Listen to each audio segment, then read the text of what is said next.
Happy Wednesday, everyone. John Lorden here with your midweek video with kind of a question I've been trying to answer for myself for some time. There is a big news story that has kicked up in the past few months. I can't go into the details because I'm pretty sure YouTube will demonetize this, but a terrible event happened. It was done by a child, and the parents are seemingly, possibly being held responsible. And on the outset, just thinking of that stuff logically, when I was coming up, I always kind of had the understanding that if I did something, if I was over at a friend's house and we were playing ball out in the front yard and I threw the ball and it went through a neighbor's window, I was always of the understanding that my parents would actually be responsible for that. Is that accurate? And does that apply to criminal matters? Outside of that, are children really pulling off crimes? We're going to talk about all that right now. Let's go ahead and get started with an article I found at fox8.com. This one really recent, posted just January 10th, 2022. Local kid crime ring includes 11-year-old. The Fox 8i team uncovered a ring of kids busted for carjackings. We're talking, all right, so we've got an 11-year-old. They're also going to tell us about there's a 16-year-old in this group as well. But the 11-year-old is found in these cars that have been stolen. It's mind-blowing. One of the suspects is just 11 years old. Last month, Parma police arrested a group of kids, including the 11-year-old, for trying to break into a home. Then, investigators in Cleveland connected some of the suspects to carjackings in the Ohio City area. The group also includes a 16-year-old girl. Cleveland police said they believe the same kids carjacked a nurse. A law enforcement source tells us the 11-year-old has been found more than once in the stolen cars. How is this happening? How is this happening time and time again? You've got an 11-year-old being found in stolen vehicles, being associated with a group of criminals trying to break into homes. It's mind-blowing. It's noting here the I-team showed that kid criminals often get busted, but then they get released right back to your streets. The 11-year-old, still not currently locked up. The only thing they did note are some of the other kids were still being held. I'm sure they were kids that were probably closer to 18, maybe 16, 17 years of age, somewhere around there. And one kid in particular was released, but on house arrest. I don't know if that means legit house arrest. Like, are we talking ankle monitor, or are we just saying, oh, the parents agreed that he wasn't going to go anywhere, or they, I should say, weren't going to go anywhere, because this is clearly, they've got, I believe, boys and girls in this club of theirs. So really, really crazy. But hey, not only here in the US, in the UK, I found this article. This one's a bit older. It's from about 10 years ago, but I was just looking for kind of crimes involving children. And you're going to see that even the nature of this crime, not quite the same. Like, this first article, we've got kids that they're acting as a crime ring, effectively. This one in the UK, a little bit different, but it's got some important points I want to touch on. Boy, 11, gets criminal record after arson attack. He was actually 10 years old when the event occurred. He admitted to a charge of criminal damage relating to a fire in a chapel on a college campus. The court heard that basically three kids. You had one was 10, one was 11, one was 12. They got into an unsecured building at the College of St. Mark and St. John and flicked what they called match bombs and lit tissue paper on fire. And then they were using a fire extinguisher to douse out the flames. Apparently, the 10-year-old decides he's going to go to the bathroom in the middle of all this fun they're having. They're playing with fire, effectively, literally, in a chapel. The other two continued playing with these flames, and things got out of control. They couldn't put it out, and the three kids just took off. The fire caused an estimated 115,000 pounds sterling of damage. The boy, the 10-year-old, ultimately was given a 4-month referral order for criminal damage to a fire extinguisher. So they did actually have a charge of arson on there. They're saying he denied it. So effectively he says, I'm not guilty of that. And the Crown Prosecution Service wound up dropping that. I don't know if England's arson laws in particular have a component of premeditation. I'm getting the feeling just on how this story is being told in The Independent that this was accidental. This doesn't seem like it was a premeditated event. Yes, kids were playing with fire. They should have understood the risks of that. I understand that. But I don't think they knew that it was going to cause so much damage to the building. So effectively, this 10-year-old turned 11 now has a criminal record, but for criminal damage to a fire extinguisher. 10 is the youngest age a person can face criminal charges in England, Wales, and Northern Ireland. In Scotland, it is 12. Now, that's as of the info from 10 years ago. I don't know if that has changed at all since then. But also over in the UK, they have a story of the youngest convicted criminal. And for this one, we're going to reach really, really far back. I'm sure you can tell by the photo here. This is Julie Ann Crumpling. And we're talking a while ago, 1870. 7-year-old Julia Ann Crumpling was arrested and sentenced to 7 days of hard labor for a petty crime. All this according to historyofyesterday.com. According to records which have only resurfaced in 2012, the young Victorian girl who lived in Oxfordshire stole a pram from a couple known as Mr. and Mrs. Edmund Smith of Whitney. I believe a pram is what us here in the U.S. we would call a stroller. You know, you put your baby in it, you walk them around. As a slap on the wrist, the judge sentenced the young girl as a slap on the wrist. And I like that they put that in quotes. The judge sentenced the young girl to 7 days of hard labor at the local Oxford prison. There she was placed with the other women prisoners. This hard labor would have probably been done in the form of helping with the laundry of the prison. During her stay, like the other prisoners, she only would be allowed to bathe once in that 7 days and was only given one set of prison clothes for the duration of her stay. Kind of makes you wonder, did they have a set of prison clothes already made up for children? I don't know. So that's the historical story for Julie Ann Crumpling, the youngest convicted criminal. If you go looking for other stories like this, there is also even a youngest murderer. I just didn't want to get into the details of that. They're actually quite dark. So to answer the question, do children commit crimes? Yes. But much to the point of what I-Team was talking about back over here on Fox 8, what about them actually paying for those crimes? We're not hearing anything in the current stories in terms of sentences, or even isn't there like programs that they could be put in to help them understand the consequences, something along those lines? We're really not seeing anything like that. When we go back to the historical story we talked about, yeah, sure, 7 days of hard labor. What's going on with this? Let's check out abcnews.go.com. This is information coming from the FBI that they've been analyzing, and this was done back in 2019.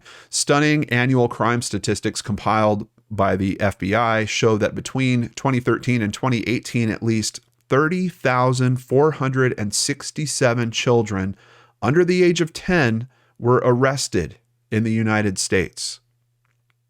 And the numbers skyrocket for children between the ages of 10 to 12, with 266,000, more than 266,000 arrested during the same 6-year time span. So it's interesting to me because we are seeing arrests happen. I think it falls apart maybe. I don't know if there's limited options in terms of prosecuting these cases.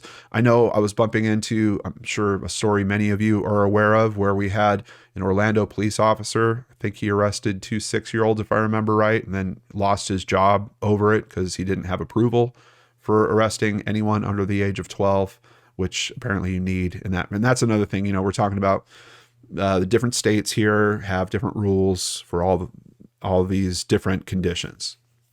Back to the point of that, in the United States, 34 states have no minimum age for delinquency, while most of the rest have set the age at 10. So for most of the U.S. here, you can be a child and get arrested. This article, a little more current than the last one. I think the last one said that the youngest age in Scotland was 12, if I recall correctly. But we're seeing on this article that must have changed. Yeah, in Scotland, it's 12 years old for how young you can be and face criminal charges. But as of this article at ABC, which is more recent, they're saying that it's actually 8 years old in Scotland. So that must have been adjusted over the past 10 years. So the big question I'm sitting with is, okay, we see that the arrests are happening. Of course, if there is prosecution, maybe we're not going to hear about that because we are talking about children. That information might not be highly publicized. But to get back to one of the original questions of this video, can parents be held liable for some of these crimes? I mean, if you've got kids running around acting like a crime ring, how are you going to stop that if you arrest them and you literally just release them the next day? Let's check out findlaw.com, see if we can understand a little more of this. Is my assumption about me breaking the window when I was a kid, is that even completely wrong? Parental liability is the term used to refer to a parent's obligation to pay for damage caused by negligent, intentional, or, they've got it here, criminal acts committed by the parent's child. A parent's liability usually ends when the child reaches the age of majority. For us here in Minnesota, that's 18. Most of the states here in the U.S., I think it'd be 18, although I think there's a couple of outliers. It might be 19 in some places. And it doesn't begin until the child reaches ages 8 to 10 years old. So I guess if you're younger than 8 or 10, depending on what state you're in, you're not going to be held liable for criminal acts as well. So I'm looking at you, 11-year-old in the criminal ring. In most states, parents are responsible for all malicious or willful property damage done by their children. Kind of that assumption that I had. This is called civil parental liability because it's non-criminal. The parent is obligated only to financially compensate the party harmed by his or her child's actions. Laws making parents criminally responsible for the delinquent acts of their children. What about that? In 1903, Colorado was the first state to enact a law against contributing to the delinquency of a minor. This is a charge that, quite honestly, we hear about a lot if you listen to true crime stuff at all. At least 42 other states and DC now have laws against contributing to the delinquency of a minor.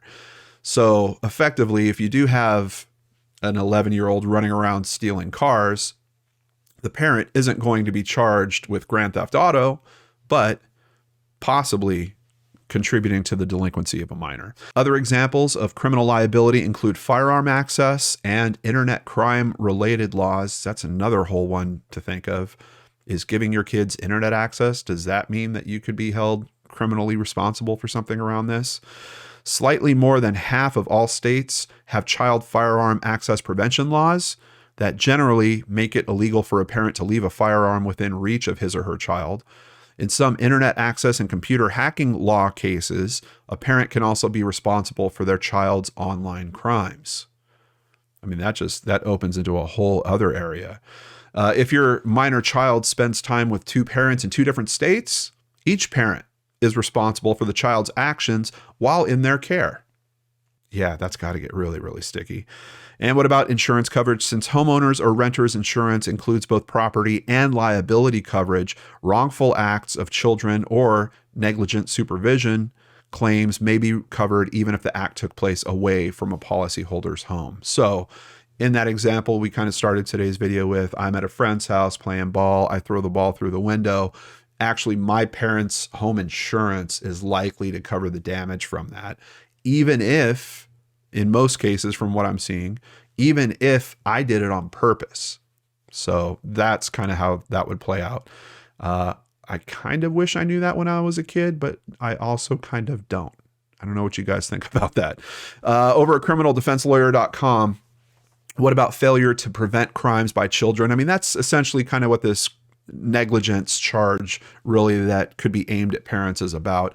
Most parental responsibility statutes punish parents for what they haven't done rather than what they have done. The laws make parents criminally liable because they've not fulfilled their parental duty to keep their kids from breaking the law. So the parent of the juvenile garage thief, in their example, they're talking about a kid that breaks into someone's garage, not charged for theft, but letting his child commit it by failing to exercise proper parental control, they could have charges related to that. Do these laws work? I'm telling you guys, I don't see a lot of information about prosecution around these types of cases. Like I mentioned at the start of this video, yes, there's a very big one that's going on right now. But outside of that, we generally don't see a lot of charges kind of in this vein, really going after the parents for responsibility for an event that their child has done. Studies conducted in Oregon, California, New York, and elsewhere suggest that parental responsibility laws are both infrequently enforced and of dubious effect when they are enforced. The laws are viewed by parents' rights groups and others as largely symbolic. Some convicted parents have challenged the constitutionality of these laws, but courts have ruled in most cases with the state's compelling interest in child and public welfare, and that justifies the laws. A common argument from those parents, they didn't know about it, or they certainly didn't tell their kid it's okay to go do that. Those arguments are largely unsuccessful as long as the statute punishes parents for conduct by their children that a reasonably attentive parent should have known about and prevented. So they've got language kind of in there about the conditions where these types of things can apply. But you can see, according to these studies that they're citing here, these laws are not used that often at all. When they do try to run with them, it seems like they just don't hold up for one reason or another, despite the fact that there's no, their big excuse of, I didn't know Johnny was going to do that, isn't a really good excuse for getting around that. And here I found just a little something. Once again, I know earlier I was kind of talking about it from the child's perspective. Like, shouldn't you arrest this kid? Okay, yeah, you're not going to throw him in the slammer for a year or two. But shouldn't there be some form of program that they're enrolled in, something to teach them it's not okay to go carjack a nurse? It's not okay for you to be breaking into people's homes, like some form of program. I think the answer is in that for the parent. Mandatory parenting skills training. In addition to a prison sentence and fine, many states also require convicted parents to enter educational programs. Can you imagine if they did start enforcing this, even if that was the only thing? I mean, the fine they're talking about is like $1,000, up to 1 year in prison and a fine in the range of $1,000, or possibly both. Not the steepest thing. I mean, a year in prison, that's relatively steep, but $1,000 from a parent, probably not, really going to necessarily make them think all that much about changing whatever parenting style that they've employed up to that point. But if you tack on, you've also got to go back to school to learn to be a parent. You've got this program you have to enroll in. You're going to have to go once every other weekend for the next 6 or 8 weeks. Do you guys think that would be a bit more effective in trying to get them to adjust that parenting style and maybe making sure that 11-year-old isn't out there in a criminal ring? There's something about that that's really sticking out to me. I know that would get me. If someone was forcing me to go back to school about something, I don't think I would necessarily be happy with that, especially if it was something that I wasn't going to be proud of, like my kid running around doing something like that. What do you guys think? I want to hear more about it in the comments down below. A lot of different considerations around here. Are kids committing crimes? Yes, they are. The stats, thankfully, those FBI statistics we talked about, while they're kind of shocking in terms of their number, the year over year did show that it was decreasing. Now, most of that information was pre-COVID, and I think we're going to see a little bump through COVID when it comes to some of those types of crimes. Kids maybe not being in school, having more time on their hands, getting around. But you would think, in some cases, parents are working from home. Does that actually help the problem or not? A lot of different considerations around this. And of course, we heard about the youngest criminal herself who did hard labor for 7 days. Hope you guys enjoyed today's video. We'll be back on Friday with a brand new episode of Brain Scratch right here on the Lord and Arts channel.